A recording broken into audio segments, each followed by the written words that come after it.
English tenses. अक्सर इन्हें बस कुछ नियम समझ लिया जाता है ना, पर असल में ये सिर्फ नियम नहीं बल्कि एक टूल बॉक्स की तरह हैं। तो चलिए आज इस टूल बॉक्स को खोलते हैं और देखते हैं कि समय के बारे में अपनी बात बिल्कुल सटीक तरीके से कैसे कही जाए। तो शुरुआत एक ऐसी पहेली से करते हैं जो अक्सर इंग्लिश सीखने वालों के मन में कंफ्यूजन पैदा कर देती है। जरा इस वाक्य पर नजर डालिए। We are planning to go out tomorrow. अब देखिए, इसमें इस्तेमाल तो प्रेजेंट टेंस हो रहा है, लेकिन बात हो रही है आने वाले कल की, यानी भविष्य की। और पता है, यही चीज एक बहुत ही जरूरी बात को सामने लाती है कि ग्रामर का टेंस और असलियत का टाइम, ये दोनों हमेशा एक ही चीज नहीं होते।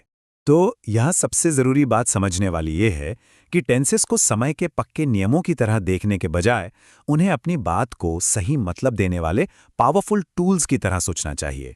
ठीक है, तो चलिए अब थोड़ा और गहराई में चलते हैं और देखते हैं कि हम अभी यानी प्रेजेंट मोमेंट के बारे में कैसे बात करते हैं।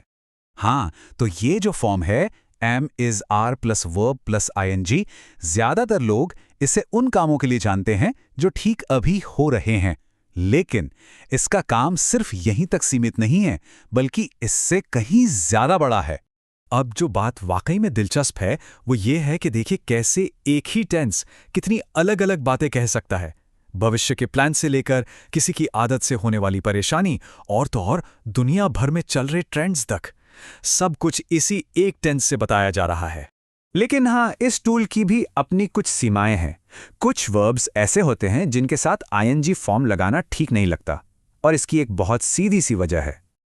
और इसका जवाब है स्टेटिव वर्ब्स। ये ऐसे वर्ब्स होते हैं जो किसी एक्शन या काम को नहीं, बल्कि किसी हालत या अवस्था को बताते हैं। जैसे बिलीव, नो या लव जैसे वर्ब्स को देखिए।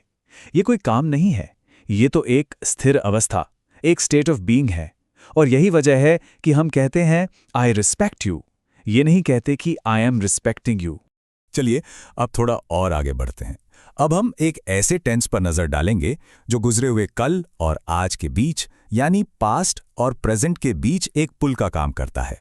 अक्सर लोगों को इसमें थोड़ी मुश्किल होती है, लेकिन जब हम इन दोनों टेंसेस को, यानी सिंपल पास्ट और प्रेजेंट परफेक्ट को आमने सामने रखकर देखते हैं तो बात बिल्कुल साफ हो जाती है। यहां फर्क देखिए कितना बड़ा है। आई वॉज अ टीचर का मतलब हुआ कि वो व्यक्ति पहले टीचर था, अब नहीं है, लेकिन I have been a teacher का मतलब है कि वो अब भी टीचर हैं। देखिए कैसे सिर्फ एक छोटे से शब्द ने बोलने वाले का पूरा प्रोफेशन ही बदल दिया। अच्छा, अब सोचिए कि हमें ऐसी दो घटनाओं के बारे में बात करनी है जो दोनों ही पास्ट में हुई थीं, तब क्या होगा? हम उन्हें कैसे बताएंगे? यहां काम आता है पास्ट परफेक्ट। ये एक तरह के टाइम ऑर्डरिंग टूल जैसा है। ये बिल्कुल साफ कर देता है कि पास्ट में हुए दो कामों में से कौन सा काम पहले हुआ था। तो हमने प्रेजेंट और पास्ट की बात तो कर ली। अब देखते हैं कि जब भविष्य यानी फ्यूचर की बात आती है तो इंग्लिश किन टूल्स का इस्तेमाल करती है। और यहां एक हैरान करने वाली बात है, सुनने में शायद थोड़ा अजीब लगे, पर इंग्लिश में कोई एक फ्यूचर टेंस है ही नहीं।